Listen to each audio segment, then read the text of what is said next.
Zakweli. Bonjour Kala. Bonjour à toutes et à tous. Ce matin, nous sommes avec Jacques Martial-Henry. Bonjour. Bonjour Kala, bonjour tout le monde. Merci d'être avec nous ce matin. Alors Mayotte se réveille après le grand congrès d'hier, mais avec toujours des barrages. La lettre de Gérald Darmanin aux forces vives ne les a pas vraiment convaincus, contrairement à la députée Estelle Youssoufa, critiquée par beaucoup, et vous dites qu'elle a raison. Oui, je salue son courage pour une fois. Elle a été très responsable et très claire dans ses propos hier. Et je salue ce courage. En quoi vous dites que c'est courageux, responsable ? Mais il y a eu une discussion entre les deux ministres et les collectifs, les élus. Et lors de cette discussion, toutes les revendications des collectifs ont été prises en compte dans ce courrier. Et c'est surprenant de constater hier, lors de ce congrès, qu'on est aujourd'hui en train de revendiquer la mise en place d'un état d'urgence à Mayotte, ce qui n'a jamais été discuté lors de ces discussions. Mais avant cela, il y a la question du visa territorialisé, de la carte de séjour territorialisée. Les membres des forces vives disent bien que jamais ils n'ont demandé à ce que ça soit mis dans la loi Mayotte. Ils voulaient sa suppression en dehors de la loi Mayotte. Que ça soit mis dans la loi Mayotte, que ça soit pas mis dans la loi Mayotte, l'objectif, c'est d'arriver à supprimer les séjours territorialisés. Et d'autant plus que si c'est mis dans la loi Mayotte, qui sera discuté à partir de mai 2024, ça va aller plus vite. Alors que si il faut nous disait hier qu'il faut à peu près 6 mois au minimum pour peut-être aboutir à une loi entre les navettes parlementaires, etc. Bien sûr, c'est des procédures. Moi, je dis pas que ça va se faire en claquant les doigts. Il y a des procédures à respecter, mais si c'est intégré dans la loi Mayotte, puisque la loi est déjà en cours de discussion, en cours de préparation, il est très clair que ça ira plus vite que si on va encore inventer une nouvelle loi avec des procédures, surtout si on demande à ce qu'il y ait une ordonnance, il faut qu'il y ait des lois d'habilitation pour permettre au gouvernement d'agir dans le domaine de la loi pour un certain temps. Donc moi je crois que les gens ont fait une demande. Cette demande a été actée. Je salue d'ailleurs ceux qui ont porté cette revendication. Mais aujourd'hui, le gouvernement a entendu, veut entamer les procédures pour arriver à ce résultat. Et tout le monde est devenu constitutionnaliste, tout le monde est devenu juriste, tout le monde est devenu expert. Tout le monde est devenu Zenam Dere quand tu veux aller couper les arbres ou faire certains dérapages. Tout le monde se déclare Zenam Dere, mais Zenam Dere n'était pas comme ça. Zenam Dere se battait contre les autorités comoriennes. Zenam Dere ne se battait pas contre les autorités françaises. Mais est-ce que... Non, ils ne disent pas qu'ils se battent contre les autorités françaises. Non, quand on voit qu'on va jusqu'à payer des délinquants pour s'attaquer aux forces de l'ordre, ça, c'est pas Zenam Dere. Vous pensez qu'on a payé ces délinquants qui ont attaqué la gendarmerie de Sada? Oui, je le pense sincèrement. Écoutez, moi, je suis passé au barrage de Chiconi à 2 reprises, un lundi et un mardi. Je me suis retrouvé entre les gendarmes, pas moi seul, on était une 50aine de gens qui passaient, on se retrouvait entre les gendarmes et les délinquants lundi. Mardi, je suis passé avec mon épouse et mon fils. On a vu des jeunes avec des machettes qui ont ouvert les conteneurs, qui ont pris des bouteilles vides pour les brûler, alors que Moutiou était à quelques mètres de là. Et vous pensez que Moutiou tout seul aurait pu les empêcher? Avec des coupes, ils étaient assis tranquillement. C'est leur barrage. Ils gèrent leur barrage. S'ils ne peuvent pas gérer leur barrage, eh bien qu'ils ne barrent pas. Moi, je ne dis pas qu'il faut les enlever ou ne pas les enlever. Mais il faut que ça soit des gens responsables, qui gèrent leur barrage, mais qui ne font pas introduire de délinquants pour empêcher les gens et sommer le trouble dans ce territoire. C'est quand même grave ce que vous êtes en train de dire, Jacques-Martial Henry. Je suis un homme libre. Je suis favorable aux revendications des Mahorais, mais qu'on ne s'attaque pas au tribunal, qu'on ne s'attaque pas aux forces de l'ordre et qu'on ne s'attaque pas... Dans quel intérêt les barragistes feraient ça? Dans quel intérêt? Ah, ça, je ne sais pas. Et je ne dis pas que c'est tous les barragistes qui le font. Mais je soupçonne qu'il y a des gens dans ce mouvement qui sont mal intentionnés.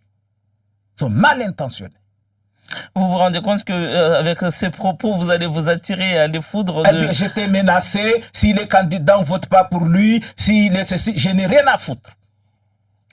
Revenons sur la question migratoire ici à Mayotte. Vous me disiez que vous étiez en Tanzanie et qu'il fallait régler ce problème de l'immigration, surtout la migration du continent africain vers Mayotte au niveau régional aujourd'hui. Oui, je pense sincèrement que ça doit se réduire au niveau local. Déjà, il faudrait éradiquer les bidonvilles. Tant que les bidonvilles sont là, on ne peut pas y arriver. Le préfet fait usage de la loi Elan de 2009 pour lutter contre l'occupation illégale des terres. Or, l'objectif de la loi Elan, ce n'est pas de lutter contre les occupations illégales des terres, mais c'est lutter contre l'habitat indigne.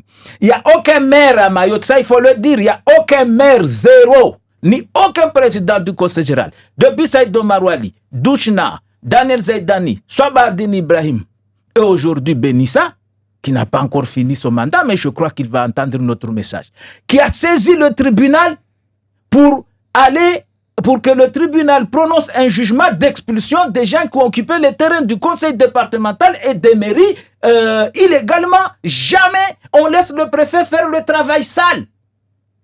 Et puis le lendemain, on vient dire que le préfet doit partir. Jamais, aucun maire, aucun, zéro. Donc, soyons d'abord responsables, nous. Balayons devant notre porte. Vous êtes un homme politique. Vous savez sans doute que la politique a ses logiques qui ne suivent pas forcément la logique. Quand on sait qu'aujourd'hui, dans ces bidonvilles, sont installées des personnes peut-être en situation régulière avec des cartes de séjour d'1 an ou 2, mais avec des enfants qui sont français et qui votent. Et poids électoral de ces personnes est évidemment assez important aujourd'hui. Eh bien, il ne faut pas venir se leurrer, mettre des drapeaux bleu, blanc, rouge et marcher jusqu'à la préfecture. Hein? Se leurrer. Hein? Vous dites que vous ne voulez pas lutter contre les bidonvilles qui représentent 90% des conditions de délinquance à Mayotte. Et puis après, venir nous raconter que vous voulez la sécurité ici, parce que si vous ne les délogez pas, vous ne serez pas élu. Eh bien, moi, je suis pour la politique sincère. Je suis pour des hommes politiques honnêtes, qui défendent honnêtement la population mahoraise, mais pas de la politique politicienne à aider des personnes qui commettent des dérapages ici et des violences ici, et puis après le lendemain dire que si vous prenez ces mesures, vous ne serez pas élu. Et la population mahoraise vote ces gens-là. Donc la population doit d'abord... Tu sais, le Coran dit, parce que je suis musulman, le Coran dit « La yu'akhirullahu bi kaumin hatta yu'akhiru bi anfusim » Dieu ne trouve pas de solution à une population jusqu'à ce que cette population trouve elle-même ses solutions. On ne peut pas. Je vois plein de ces gens qui font les barrages là, chez eux, des bidonvilles partout. Va derrière Ote Matériaux à Kombani, ou un village qui se Est-ce qu'aujourd'hui, un maire a vraiment les moyens de lutter contre les bidonvilles et l'installation des bidonvilles? Bien sûr, le maire saisit le tribunal.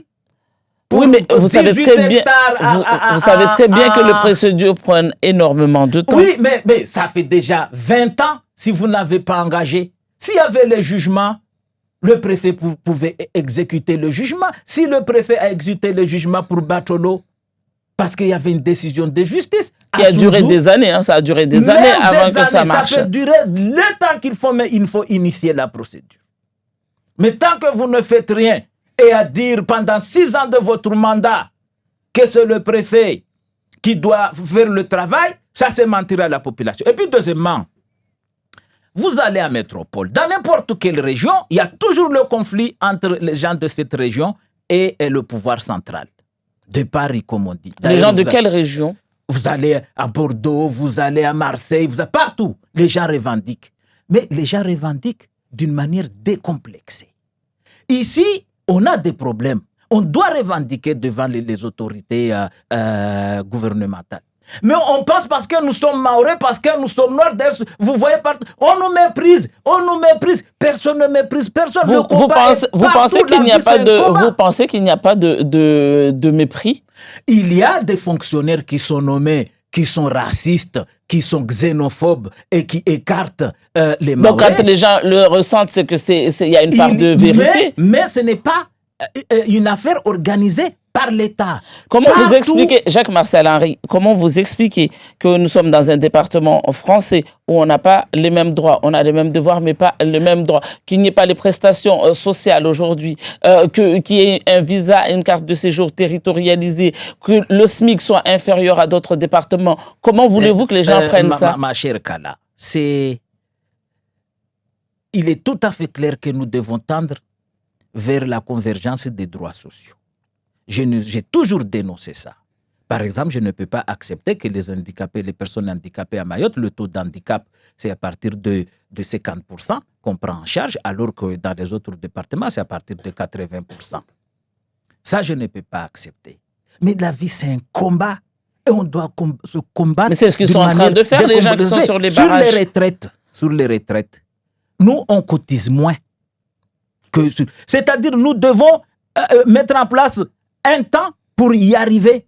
Parce que si toutes les lois de la République s'appliquent à Mayotte, ça c'est un problème. Nous avons des spécificités qui sont différentes. Toujours est-il qu'aujourd'hui, notre caisse de retraite excédentaire, on reverse ces millions d'euros au niveau national tous les ans, au nom de la solidarité nationale. Oui, nous devons mettre en place. Mais dans ce cas-là, est-ce qu'on ne peut pas imaginer, vous, en tant qu'homme politique aujourd'hui, comment vous arrivez à comprendre cela, qu'on reverse l'excédent, les millions d'euros, je crois que c'était autour de 70 millions d'euros, peut-être l'année dernière. 70 millions voilà, d'euros. qu'on a reversé au niveau national et qu'à Mayotte, on est des retraités qui ont 40 euros, 100 euros. Ça, c'est un combat. Et les combats se mêlent même jusqu'au...